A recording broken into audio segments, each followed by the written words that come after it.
Price the Lord. திருத்துவ தீர்க்க தரிசன ஊழியத்தின் சார்பாக உங்களை யாவரையும் நான் இயேசு நாமத்தில் வாழ்த்துகிறோம்.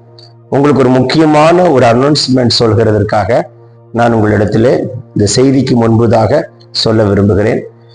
வருகிற மார்ச் மாதம் 3ஆம் தேதியிலிருந்து 19ஆம் தேதி வரைக்கும் ஒரு தொடர்ந்து காலை 9 முதல் இரவு வரைக்கும் 9 வரைக்கும் நம்முடைய பைபிள் ஸ்கூல் நடத்த இருக்கின்றோம். தங்கி படிக்க விரும்புகிறவர்கள் புதுக்கோட்டையிலே பைபிள் ஸ்கூல் நடத்த இருக்கின்றோம். சேர விரும்புகிறவர்கள் சேர்ந்து கொள்ளலாம். 3ஆம் தேதி முதல் 19ஆம் தேதி வரைக்கும் சரியை 15 நாட்கள். இந்த 15 நாட்களுக்குள்ளாக சில முக்கியமான சப்ஜெக்ட்ஸை நாங்கள் கவர் பண்ணுவோம். அதுல முக்கியமான சப்ஜெக்ட்ஸை மட்டும் நான் ஸ்பெசிஃபிக்கா சொல்ல விரும்புகிறேன். ஆண்டுடைய சத்தத்தை கேட்பது எப்படி, அதே போல ஆவிக்குரிய வரங்கள் பெற்றுக்கொள்வது எப்படி, ஆப்ரேட் பண்றது எப்படி, அதே போல ஆவியின் கனி, அந்த கனியில வளர வேண்டியது எப்படி, வேத ஆய்வு, சுவிசேஷ புஸ்தகம், அப்போஸ்தலர் நடபடிகள், வெளிப்படுத்தின விசேஷம், தானியேலின் புஸ்தகம், அதுக்கு பின்பு அழைப்பும் ஊழியங்களும், உங்களோட அழைப்பு என்ன, உங்களை குறித்த தேவனுடைய தரிசனம் என்ன, அப்புறம் அடிப்படை உபதேசம், சாபங்களும் ஆசீர்வாதங்களும், இவைகள் எல்லாமே நாங்கள் கவர் பண்றோம். நியாயாதிபதிகளின் புஸ்தகத்தை கவர் செய்கிறோம். ஆகையினால் சேர விரும்புகிறவர்கள் உடனடியாக சேர்ந்து கொள்ளலாம். ஏற்கனவே அட்மிஷன் நான் அனௌன்ஸ் பண்ணிட்டேன். பல பேர் ஜாயின் பண்ணிட்டாங்க. இன்னும் கொஞ்சம் சீட்ஸ் தான் இருக்கு. சேர விரும்புகிறவர்கள் சேர்ந்து கொள்ளலாம். காலை 9 முதல் இரவு 9 வரைக்கும் தங்குகிறதற்கு நல்ல ஒரு மேட் கொடுத்துருவோம். நீங்க தங்கி கொள்ளலாம். வரும் பொழுது ஒரு பில்லோ, ஒரு பெட்ஷீட், உங்களுடைய பிளேட், இந்த 3 மட்டும் மறக்காம கொண்டு வாங்க. அதுபோல உங்களுக்கு 3 வேளை ஆகாரங்கள் நாங்க கொடுத்துருவோம். உங்களுக்கு வேண்டிய எல்லா நல்ல கருணைகளும் செய்யப்படும். ஸோ வாங்க, சேர விரும்புகிறவர்கள் சேர்ந்து கொள்ளலாம். நாங்கள் எடுக்கிற ஸ்டூடெண்ட்ஸ் மொத்தம் 20 ஸ்டூடெண்ட்ஸ் தான் எடுப்போம். 20க்கு மேலே நாங்கள் எடுக்க மாட்டோம். ஏற்கனவே 75% ஜாயின் பண்ணிட்டாங்க. ஸோ இன்னும் கொஞ்சம் சீட்ஸ் தான் இருக்கு. ஆகையினால அதை அனௌன்ஸ் பண்ணுகிறோம். கர்த்தருடைய பிள்ளைகளே, அதை குறித்த அப்ளிகேஷன் ஃபார்ம் உங்களுக்கு டிஸ்பிளே பண்ணுவாங்க. தொடர்பு கொள்ள வேண்டிய என்னுடைய மனைவியினுடைய நம்பர் இருக்கு, 9841833562.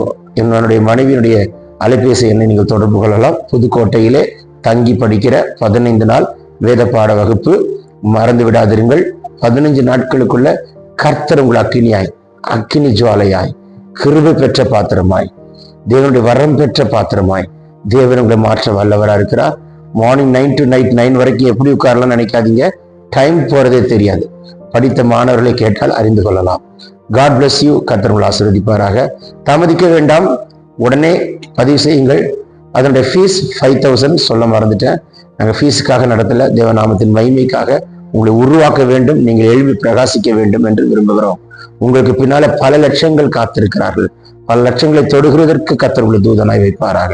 God bless you. God bless you. God bless you. Praise the Lord. யாரும் இயேசு நாமத்தில் வாழ்த்துகிறேன். இன்றைக்கு ஆண்டவர் ஒரு வித்தியாசமான ஒரு தீர்க்க தரிசன பகுதியை நமக்கு தர விரும்புகிறார். 2 ராஜாக்களின் புஸ்தகம் 1ஆம் அதிகாரம் 2, 3, 4. 2 Kings chapter 1 verse 2, 3 and 4.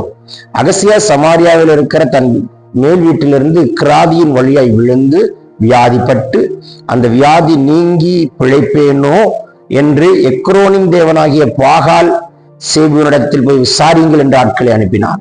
கர்த்தருடைய தூதன் திஸ்பனாகிய எலியாவை நோக்கி, நீ எழுந்து சமாரியாவுடைய ராஜாவின் ஆட்களுக்கு எதிர்கொண்டு போய், இஸ்ரவேலிலே தேவன் இல்லை என்றோ நீங்கள் எக்ரோனின் தேவனாகிய பாகால் சேபியனிடத்தில் விசாரிக்க போனீர்கள். இது நிமித்தம் நீ ஏறின கட்டிலிருந்து இறங்காமல் சாகவே சாவா என்று கர்த்தர் சொல்கிறார் என்பதை அவர்களோடு சொல் என்றான். அப்படியே எலியா போய் சொன்னான். கவனிங்கள், கர்த்தரை தேடாமல் பாகால் சேபியனிடத்தில் போன அகசியாவை குறித்து தான் பார்க்கிறோம். அகசியா யார்? ஆகாபனுடைய மகன். வியாதியிலே விழுந்து விட்டான். வியாதியிலே விழுந்தவுடன் யாரை தேடுகிறான்? பாருங்கள், அந்நிய தேவனை தேடுகிறான். பாகால் சேபியனிடத்தில் போகிறான். அதனால்தான் எலியா கேட்டான், கர்த்தட்ட வந்திருக்கலாம்ல, கர்த்தட்ட வரவன் எங்க போற? வியாதிகள், விளைவினங்கள் நம்மளுடைய சரீரத்தில் வருகிறது, இயல்பு. வரலாம், வராது என்று சொல்ல முடியாது. தேவன் ஏன் அனுமதிக்கிறார் என்று சொல்ல முடியாது. சத்துருடைய தாக்குதலாயும் இருக்கலாம். ஆனால் அந்த நேரத்துல நம்ம யாரை தேடுகிறோம் என்று கர்த்தர் சிங்காசனத்திலிருந்து உற்று பார்க்கிறார். மனிதனை தேடுகிறாயா? மருத்துவரை தேடுகிறாயா? பரிகாரியை தேடுகிறாயா? இல்ல உலகத்தை தேடுகிறாயா? இல்ல குறி சொல்ற ஆட்களை தேடுகிறாயா? இல்ல யாரை தேடுகிறாய் என்று கர்த்தர் பார்க்கிறார். அந்த நேரத்திலும் என் பிள்ளை என் சமூகத்தில் உட்கார்ந்து காத்திருந்து, நீர் எனக்கு சுகம் தராத வரைக்கும் நான் உண்மை விடமாட்டேன் என்று போராடி ஜெபிக்கிற பிள்ளையா என்று கர்த்தர் பார்க்கிறார். நீர் எனக்கு சுகம் தராத வரைக்கும் நான் உண்மை விடமாட்டேன் என்று போராடி ஜெபிக்கக்கூடிய பாத்திரமா என்று கர்த்தர் பார்க்கிறார். சொல்லும் பொழுது பரலோகம் திறக்கப்படுகிறது. எந்த பலவீனத்துல உட்காந்துருக்கீங்க, என்ன பிரச்சனையில உட்காந்துருக்கீங்க, என்ன போராட்டத்துல உட்காந்துருக்கீங்க, யாரை தேடுறீங்க? எம்பியை தேடுறீங்களா, எம்எல்ஏ தேடுறீங்களா, உலகத்தை தேடுறீங்களா, மனுஷனை தேடி போறீங்களா, பணம் படைத்த ஆட்களை தேடி போறீங்களா, இல்ல அவர் அதிக பலமுள்ளவர் என்று தேடி போறீங்களா? வேலையா இருக்கலாம், வீட்டின் காரியமா இருக்கலாம், உங்க தொழில் நிரந்தரமா இருக்கலாம், நிரந்தரத்துக்காக நீங்க முயற்சி எடுக்கலாம். எந்த காரியமா இருந்தாலும் யாரை தேடி போகிறீர்கள்? கர்த்தரை தேடுங்கள். கர்த்தரை தேடும்படி கர்த்தர் சொல்கிறார். மனிதனே அல்ல, கர்த்தரை தேடுங்கள். கர்த்தர்ட்ட உட்காருங்க, கர்த்தர்ட்ட நேரத்தை செலவிடுங்க, போராடி ஜெபிங்க. அதற்கு பின்பு கர்த்தர் யாரை வச்சிருக்கிறாரோ செய்யட்டும். சில நேரங்கள் இப்படி சொல்றது கேட்டிருக்கிறேன், கர்த்தர் ஜோமனி ஒண்ணும் கிடைக்காதனால தானேங்க நாங்க அடுத்த ஸ்டெப் எடுக்க போறோம். நீ கர்த்தர் ஜோமனி ஒண்ணும் கிடைக்கலங்கிறது நீ உட்கார்ந்து அடிக்கிறேன். உண்மைதான், இன்னும் பதில் கிடைக்கல, உண்மைதான். ஆனா கர்த்தர் எதை செய்ய விரும்புகிறார் என்று காத்திருக்கிறோமா? ஏன் கர்த்தர் செய்யல, ஏன் கர்த்தர் பதில் அளிக்கலங்கிற காரணத்தை கண்டுபிடிக்க நம்ம முயற்சி எடுக்கிறோமா? ஒருவேளை நமக்குள்ள நம்ம மாற்றிக்கொள்ள வேண்டிய விஷயங்கள் ஏதாவது இருக்கா என்று நம்ம ஆராய்ந்து பார்க்கிறோமா? அதுதான் ரொம்ப முக்கியம். கர்த்தர்ட்ட கேட்டேன், கர்த்தர்ட்ட பதில் வரல, அதனால நான் அடுத்த ஸ்டெப் எடுத்துட்டேன் மாம்சத்துல நீங்க சொல்றீங்களே, ஏன் கர்த்தர் பதில் அளிக்கவில்லை? காரணம் என்ன? பதில் அளிக்காமல் இருக்க மாட்டாரே. என்ன ரீசன்? எதனால ஆண்டவர்? why don't you find out the reason? காரணத்தை கண்டுபிடிங்கள் என்று கர்த்தர் சொல்கிறார்.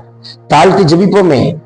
ஒருவேளை கர்த்தர் நமக்குள்ள சில குறைகளா இருக்கலாமே, இல்லை ஏதோ ஒரு கர்த்தர் எதிர்பார்க்கிற காரியத்தை நம்ம செய்யாம இருக்கலாமே, ஏதோ பழைய பொருத்தனையே நம்ம நிறைவேற்றாம இருக்கலாமே, இல்லை ஏதோ சில காரியங்களை கர்த்தர் எதிர்பார்த்து நிறைவேற்றாம இருக்கலாமே, அவர் எதிர்பார்க்கிற ஒரு ஆவிக்குரிய வளர்ச்சிக்குள்ள அவர் வராமல் நம்ம இருக்கலாமே.